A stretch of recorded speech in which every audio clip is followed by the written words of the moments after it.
Սիրելի այրումցիներ, Հայաստանի Հանրապետության հպարտ քաղաքացիներ, ողջունում եմ բոլորիդ եւ շնորհակալ ենք 9:45, որ եկել եք մեզ հետ հանդիպման, բարձր եմ գնահատում։ Ժորժ ջան, շատ կարեւոր է արձանագրել, թե հիմա, հենց հիմա, այս օրերին, այս ժամանակաշրջանում ինչա տեղի ունենում Հայաստանի Հանրապետությունում, ինչով ենք մենք զբաղված։ Մենք զբաղված ենք նոր որակի պետության ձևավորմամբ։ Մենք զբաղված ենք մեր պետությունը որակական նոր մակարդակի հասցնելով։ Ինչով նոր որակի։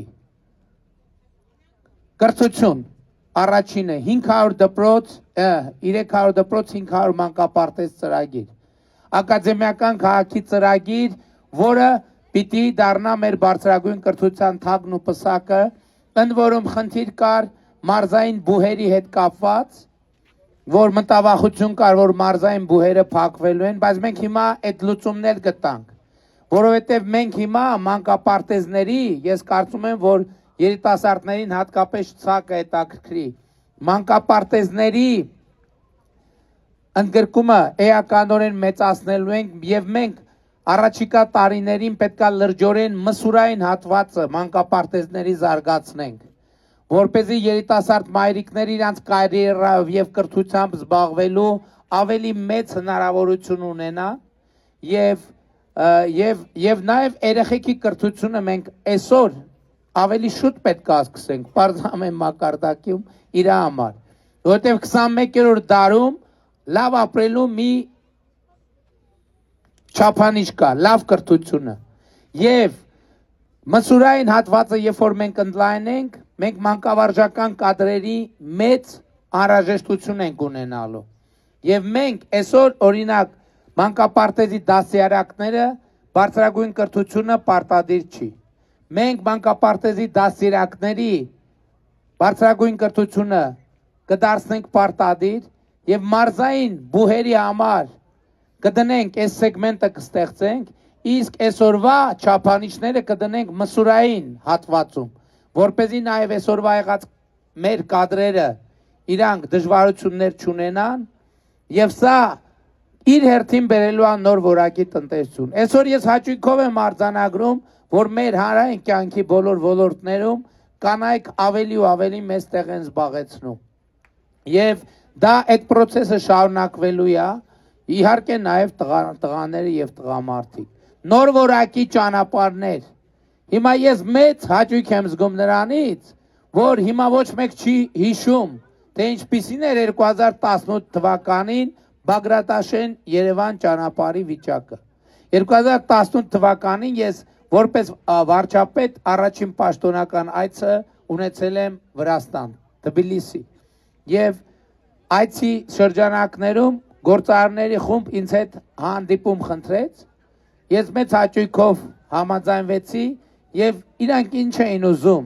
իրանք ասում էին խնդրում ենք ճանապարհները կլինի կառուցեք, որովհետեւ մենք Վրաստանից տուրիստ ենք բերում, մեր ավտոբուսները միջև հասնում են Երևան, ջարդուփշուր են լինում։ Եվ այդ ժամանակվանից հիմա Երևանից Բագրատաշեն Երևան ճանապարհը գտնվում է լավ վիճակում, բայց դա նոր որակի ճանապարհը դա չի, ժողովուրդ։ Նոր որակի ճանապարհը Աշտարակ Գյումրի հյուսիս հարավն է։ Ես չգիտեմ ձեզանից ով է առիթ ունեցել այդ ճանապարհով գնալ, բայց նոր որակի ճանապարհ ասելով մենք այդ նկատի ունենք։ Բայց առջևում մեզ ինչ է սպասվում։ Մեզ մեծ փոփոխություններ են սպասվում։ Տրիպ նախագիծը արդեն գետնի վրա մինչև տարվա վերջ սկսելու է իրագործվել։ Եվ ես հույս ունեմ դուք արձանագրեցիք, որ ի վերջո 5 տարվա բանավեճը մեզ ինչ էին ասում էին միջանցք են տալիս, մեղրին են տալիս, էս են տալիս, են տալիս, ի վերջո հանգուցալուծվեց։ Նախաստորագրվեց տրիպ նախագծի Հայաստան Միացյալ Նահանգներ համաձայնագիրը, որտեղ արձանագրվեց տրիպ նախագիծը գործելու է Հայաստանի ինքնիշխանության, տարածքային ամբողջականության, իրավազորության շրջանակում։ Ես էլ քիչ եմ, մի հատ էլ առանձին ձևակերպում դրվեց, որ Հայաստանի Հանրապետությունը իր լիարժեք իրավազորություն, ինքնիշխանությունը, տարածքային ամբողջականությունը պահպանում է տրիպ ծրագրի իրագործման բոլոր գոտիների վրա։ Այսինքն մի տեղ չկա քառակուսից, որևէ տարընթերցման տեղ չլինի։ Եվ եթե դուք նկատել եք նախագահ Տրամպի 2 օր առաջ, 2 կամ մի վերջը երբ էր, հա չէ, 28-ին էր, բանի զորահանդեսի օրն էր։ Այդտեղ երևում է այն մեծ ռազմավարական նախագիծը, որ իրականացնելու ենք։ Հայաստանը դառնում է այդ թվում էներգակիրների տարանցման երկիր։ Սա ինչ է նշանակում։ Սա նշանակում է միլիարդավոր դոլարների ներհոսք Հայաստանի Հանրապետություն։ Բայց ես ուզում եմ ուրիշ բան ասեմ, որովհետև TRIP նախագծով հիմնական TRIP նախագծի երկաթուղին հիմնական անցնելու է հարավով, Մեղրիով։ Բայց այս վերջերս շատ հետաքրքիր է, որ մենք այս process-ում մեր երկրի մասին նոր բաներ ենք իմանում։ Օրինակ դուք գիտեիք, որ Կենտրոնական Ասիայից մինչև, այսինքն արևելքից արևմուտք ամենակարճ ցամաքային ճանապարհը անցնում է Հայաստանի Հանրապետությունում։ Անկեղծ ասեք, ներկաներից որը մեկը դրա մասին գիտեր նախկինում։ Մենք էլ ուշադրություն, գիտեք ինչի ժողովուրդ ջան, որտեղ տենց հարցեր մեր օրակարգում չեն եղել։ Հիմա հա որ անցնում է ինչ, որովհետև մենք եղել ենք հակամարտության փակուղի։ Անցնում է, մեզ ինչ, ուրիշներին ինչ։ Եվ հիմա մենք հակամարտության փակուղուց դառնում ենք խաղաղության խաչմերուկ։ Եվ պարզվում է արևելքից արևմուտք ամենակարճ ճանապարհը անցնում է Հայաստանի Հանրապետության հյուսիսով, Տավուշի մարզով, Լոռու մարզով, Շիրակի մարզով։ Եվ մենք առաջիկա տարվա ընթացքում հստակ այդ ամենակարճ ճանապարհը պետք է գծենք։ Այսօր ես ձեզ անկեղծ ասեմ, մենք դեռ չափումները չենք արել։ Ամենակարճ ճանապարհը անցնում է նոյեմբերյանով մտնում, այսինքն խոսքը Ադրբեջանից է մտնելու միանշանակ։ Բայց այդ նոյեմբերյանից մտնող ճանապարհն է, որտեղ եթե չեմ սխալվում, Բերթավանի հատվածում չէ ճանապարհ կա, որ Ադրբեջանից մտնում է։ Իջևանի հատվածն է, թե Բերթի հատվածն է։ Բայց հիմա միջազգային ներդրողները մեզ հետ խոսում են, եւ մենք մեծ է հավանականությունը, որ 3 տեղով էլ այդ ճանապարհը կունենանք, եւ հիմա նախապատրաստվում է մեծ ներդրումային ծրագիր միջազգային բեռնատարների համար, խնդրում եմ ուշադրություն դարձրեք։ Միջազգային բեռնատարների համար վճարովի ճանապարհները բացելու եւ վճարովի դարձնելու մասին, որովհետեւ մեր միջազգային գործընկերները հավաստիացնում են, որ կարճացնելը ժամանակի այնքան է, որ բոլոր վարորդներին ձեռնտու առնելու վճարել եւ այդտեղով անցնել, որովհետեւ դա ժամանակի խնայողություն է, վառելիքի խնայողություն է, ճանապարհի ծախսերի գիշերակացի խնայողություն է եւ այլն եւ այլն։ Սա նշանակում է նոր ներհոսք, բայց մի բան կա անառարկելի, արևելքից արևմուտք գնացող ամենակարճ երկաթուղին Հայաստանի Իջևան, Դիլիջան, Վանաձոր, Գյումրի երկաթուղին է։ Իհարկե Իջևանի ճյուղը գիտեք, որ կպատ չի Վանաձորին, բայց Ֆիոլետովոյի հատվածում իրարից 6 կիլոմետր են հեռու եւ մենք առաջիկայում այդ երկու ճյուղերը կպցնելու ենք իրար եւ Հայաստանով անցնելու է արևելքից արևմուտք ամենակարճ երկաթուղին։ Եվ մենք այս նախագիծը իրականացնելու ենք միանշանակ։ Ես արդեն չեմ կասկածում։ Հաջորդը նոր որակի հարաբերություն, նոր որակի սոցիալական ապահովություն։ Այսօր արդեն մեր սիրելի քաղաքացիներ նշեցին թոշակի բարձրացում, առողջության ապահովագրություն, բայց այս միլիարդները նոր որակ են բերելու այդ թվում թոշակների, նոր սոցիալական ապահովություն։ Մենք 16 միլիոնի իհարկե այրումը շահառույցի, բայց նոյեմբերյանի խոշորացված համայնքի մի քանի բնակավայրեր 16 միլիոնով տներ են կառուցվում։ Երեք ես Արծվաբերդում ասում եմ, ըստ էության այդ գյուղերի մեծ մասում ժողովուրդ ջան, անկախությունից ի վեր մի հատ տուն չի կառուցվել։ Այսօր 16 միլիոնի ծրագրով կառուցվում են այդ տներ։ Նոր որակի պետություն, նոր որակի ժողովրդավարություն, նոր որակի դատական համակարգ, նոր որակի բարեկեցություն, նոր որակի բանակ, զորահանդեսը տեսել եք ժողովուրդ։ Եվ ինչ կարծիքներ կան։ Եվ դա միայն սկիզբն է։ Իմիջայլոց, ես ուզում եմ ձեզ մի բանի վրա ուշադրություն հրավիրեմ, որ զորահանդեսը եւ մեր բանակի զարգացման քաղաքականությունը տարածաշրջանային լարվածություն չի առաջացնում, ժողովուրդ ջան։ Ինչի՞, որովհետեւ մենք հստակ արձանագրել ենք, որ բանակը զարգացնում ենք միայն ու միայն Հայաստանի ինքնիշխան միջազգայինորեն ճանաչված տարածքների պաշտպանության համար, եւ երբ որ դու այս դիրքերից ես հանդես գալիս, որևէ մեկը չի կարող ասել ինչ ես դու ուզում քո երկիրը պաշտպանես, բայց այսօր կան քաղաքական ուժեր, ովքեր խոսում են ծովից ծով Հայաստանի մասին, ովքեր ինչ ոնց, ժողովուրդ ջան, ով է կռվելու այդ պոտենցիալ պատերազմը, իրանց զավակները չեն կռվելու, իրանք այդ թեմաներով խոսող ընտանիքի անդամները մի կրակոց չեն արձակել Հայաստանի սահմանների պաշտպանության համար։ Այդ մարդիկ կրակել են Երևանում, այդ մարդիկ կրակել են բնակավայրերում։ Եվ մենք ասում ենք, ժողովուրդ ջան, տենց ասացված կա, ասում է մարդու ամենամեծ դժբախտությունն է, որ ինքը չի հասկանում, թե ինքը ինչքան երջանիկ է։ Եվ մեր ամենամեծ դժբախտությունն է, որ մենք չենք հասկացել, թե մենք ինչքան երկիր ենք ունենալով Հայաստանի Հանրապետությունը որպես անկախ պետություն։ Եվ նոր որակի պետություն ասելով մենք պայմանական անունը դնում ենք 4-րդ հանրապետություն։ Եվ այդ նոր որակի պետությունը պետք է նաև արձանագրվի նոր սահմանադրությամբ։ Ինչու, որովհետև օրինակ մենք դատական համակարգում ունենք շարունակվող խնդիրներ։ Իմ եզրակացությունը միանշանակ է եւ աներկբա։ Միջև սահմանադրությամբ մենք նոր դատական համակարգ չներդնենք, որը օրգանական կապով կապված կլինի այսօր մեր դատական համակարգի ամենամեծ խնդիրն է, որ ինքը ժողովրդի հետ ոչ մի կապ չունի, ոչ մի իրավական կապ չունի։ Մենք Հայաստանում պետք է դնենք երդվյալ ատենակալների ինստիտուտը, որ ժողովուրդը դատական համակարգի հետ օրգանական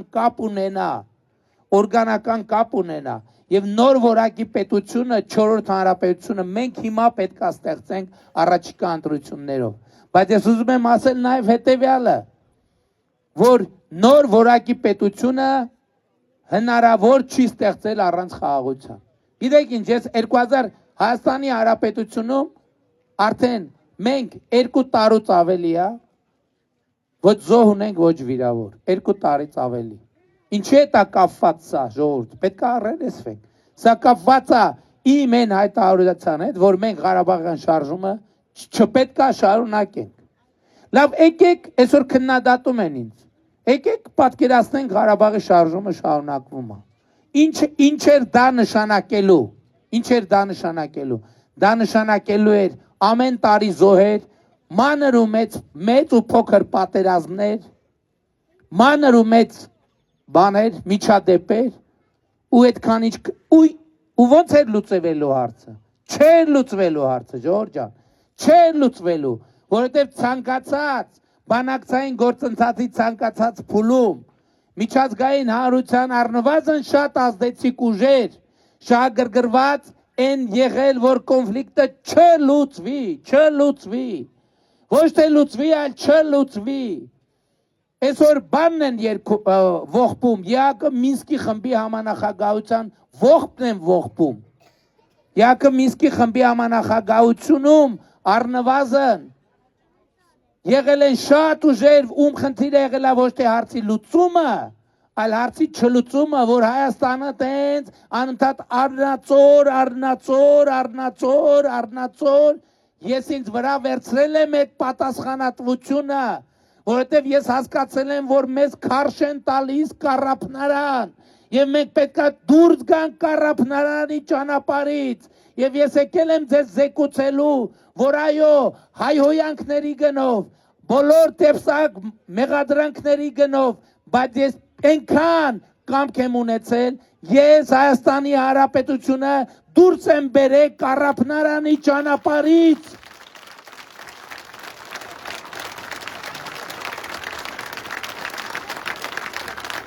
Եվ մեր նահատակների արյունն է, որ ինձ առերեսել է այս ամեն ինչի հետ։ մեր զոհերի արուննա, որ ինձ առերեսել է ամեն ինչի հետ, բացել է իմ աչքերը, եւ այսօր էլ ես ասում եմ, չկա մեր նահատակների անուն ավելի բարձր պահելու ձև, քան ունենալը ուժեղ, անկախ, ինքնիշխան, զարգացած, բարեկեցիկ Հայաստանի Հանրապետություն։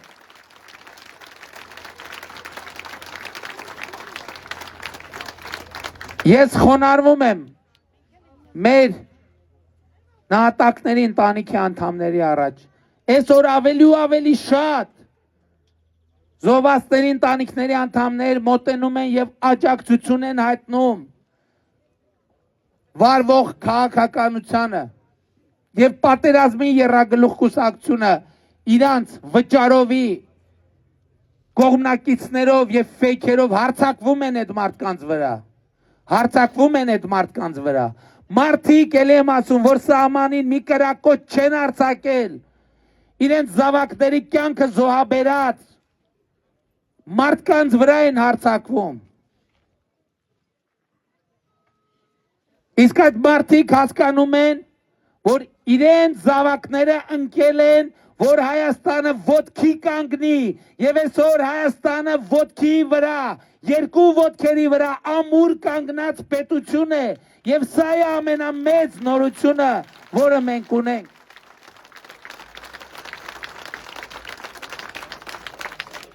Հայաստանի Հանրապետությունում ի վերջո հաստատված է խաղաղություն, եւ ես բոլորիդ շնորհավորում եմ հաստատված խաղաղության առիթով, բոլորիդ շնորհավորում եմ, որովհետեւ անցել է գոյատևելու, յոլա գնալու, մաքարելու ժամանակը, եկել է կյանքը վայելելու, ապրելու, զարգանալու, ուրախանալու, երջանիկ լինելու եւ պետությունը հարատև սերնդե-սերունդ փոխանցելու ժամանակը, պետությունը սերնդե-սերունդ փոխանցելու ժամանակը եւ Հայաստանի Հանրապետությունը երկիր մոլորակի վրա պետքա գոյություն ունենա հավիտյան, մենք պետքա դուրս գանք եւ դուրս ենք եկել այն տրամաբանությունից, թե տենանք հլա նոր տարուց հետո ինչ կլինի, սփխեջից հետո ինչ կլինի, զատիկից հետո ինչ կլինի, մենք հիմա գիտենք ինչ կլինի զարգացում, կլինի բարեկեցություն, կլինի խաղաղություն, կլինի զարգացող տնտեսություն, եւ ես էլ եմ ասում, Հայաստանը այլևս բանի նոյեմբերյան այրումում պլեջեն ասում թե ձիպուլ, Հայաստանը այլևս պլեջի հույսին մնացած պետություն չի, որ ասենք ենթադրենք Հայաստանը այլևս պլեջի հույսին մնացած պետություն չի, Հայաստանը այլևս մի պետություն է, որ վստահ քայլում է, որի միջազգային հեղինակությունը անշեղորեն զարգանում է։ Ես էլ եմ ասում, միայն տեսեք, թե 2026 թվին ինչ միջազգային միջոցառումներ են տեղի ունեցել Հայաստանի Հանրապետությունում։ Դա Հայաստանի Հանրապետության միջազգային հեղինակության բարձրացման ամենամեծ վկայությունն է։ Միայն տեսեք, Ժորժ ջան, 2025 թվականին տեսեք իմ միջազգային հանդիպումների աշխարհագրությունը։ Տեսեք, ում հետ եմ ես երկում ձևաչափով հանդիպումներ եղել։ Չի եղել նախկինում, երբեք չի եղել նման բան։ Դա պետության, նոր որակի պետության մասին է, բայց որպեսզի մենք վստահ շարունակենք այս ճանապարհը, ես ձեզ բոլորիդ կոչ եմ անում, խնդրում եմ, հորդորում եմ 2026 թվականի հունիսի 7-ին գնալ ընտրական տեղամասեր եւ տեր կանգնել խաղաղությանը, տեր, հասկանում եք, շատ կարեւոր է, որ խաղաղությունը տեր ունենա, որ պետությունը տեր ունենա, որ անկախությունը տեր ունենա։ Եվ մի մարդ կա, ընդամենը մի մարդ կա, որ պետքա տեր կանգնի պետությանը, անկախությանը, խաղաղությանը։ Պատկերացնում եք, ընդամենը մի մարդու որոշումից է այդ ամեն ինչը կախված։ Եվ այդ մեկ մարդը դու ես։ Եվ այդ մեկ մարդը դու ես։ Եվ այդ մեկ մարդը դու ես։ Եվ այդ մեկ մարդը դու ես։ Եվ այդ մեկ մարդը դու ես։ Եվ այդ մեկ մարդը դու ես։ Եվ այդ մեկ մարդը դու ես։ Եվ այդ մեկ մարդը դու ես։ Եվ այդ մեկ մարդը դու ես։ Եվ այդ մեկ մարդը դու ես։ Եվ այդ մեկ մարդը դու ես։ Եվ այդ մեկ մարդը դու ես։ Երեխեք չէ, դուք ընտրություններին չեք մասնակցում, դուք դեռ սպասեք։ Դուք հələ 18-ը պետքա լրանա։ Եվ այդ մեկ մարդը դու ես։ Եվ այդ մեկ մարդը դու ես։ Եվ այդ մեկ մարդը դու ես։ Եվ այդ մեկ մարդը դու ես, ով է, որ իր վրա է վերցնում պետությանը, խաղաղությանը, ապագային, անկախությանը տեր կանգնելու պատասխանատվությունը, ով է, թող ձեր բարձրացնի, ձեր բարձրացրեք, խնդրում եք, ով որ վերցնում է այդ եւ ահա այս մարդկանց հավաքական ամբողջությունն է, որ կոչվում է Հայաստանի Հանրապետության հպարտ, արժանապատիվ եւ պետականատեր ժողովուրդ։ Եվ ուրեմն ընտրություններ 2026-ին քվեարկում ենք, ընտրություններ 2026-ին քվեարկում ենք, ընտրություններ 2026-ին քվեարկում ենք, որովհետև պետությանը, անկախությանը, ապագային, խաղաղությանը, այրումին, նոյեմբերյան խոշորացված համայնքին, Տավուշի մարզին, Երևան մայրաքաղաքին, Հայաստանի Հանրապետությանը, փառք նահատակներին եւ կեցցե Հայաստանի Հանրապետությունը։ Բայց քանի որ զորահանդեսից լավ տպավորություն եք ստացել, ես առաջարկում եմ այդ տպավորության տակ տեսել եք, որ արդեն քանի տարի Հայաստանի բանակի ողջույնի ձևը եւ պատասխանի ձևը փոխվել է։ Շատ կարեւոր ենք համարում, որ երբ որ մենք բանակին հրամանատարը ողջունում է, ամեն անգամ հիշեցնում է նահատակների մասին։ Հիշեցնում է նահատակների մասին եւ հիշեցնում է Հայաստանի Հանրապետության մասին, որովհետեւ եւ դա է մեր նահատակների հիշատակը բարձր պահելու ամենամեծ ձևը։ Ես առաջարկում եմ մի հատ այդ նույն ողջունը եւ պատասխանը իրար հետ փորձենք։ Ինչ կարծիք եք։ Փառք նահատակներին կեցցե Հայաստանի Հանրապետությունը, ես ասում եմ, դուք էլ 3 անգամ կրկնում եք կեցցե, կեցցե եւ վերջինը մի քիչ ավելի երկար, կեցցե։ Երկու հատ հատու, երրորդը երկար։ Փորձենք։ Փառք նահատակներին եւ կեցցե Հայաստանի Հանրապետությունը։ Շնորհակալ եմ շատ, շնորհակալ եմ։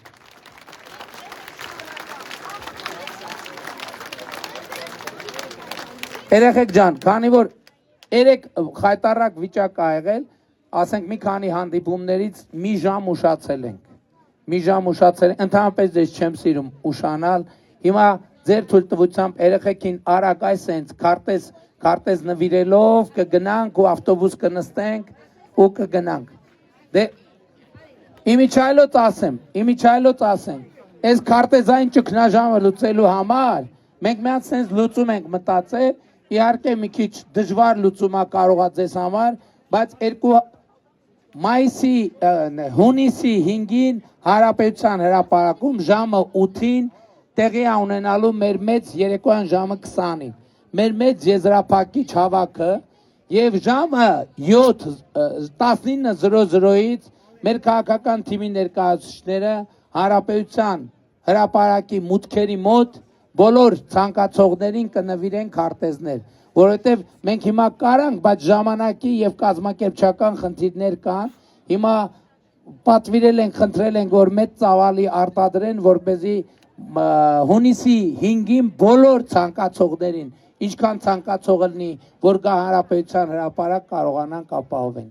Շնորհակալ եմ, որ այս ժամին եկել եք։ Սիրում եմ բոլորիդ, հպարտանում եմ բոլորովդ եւ խոնարհվում եմ բոլորիդ առաջ։ Շնորհակալ եմ ժողովուրդ։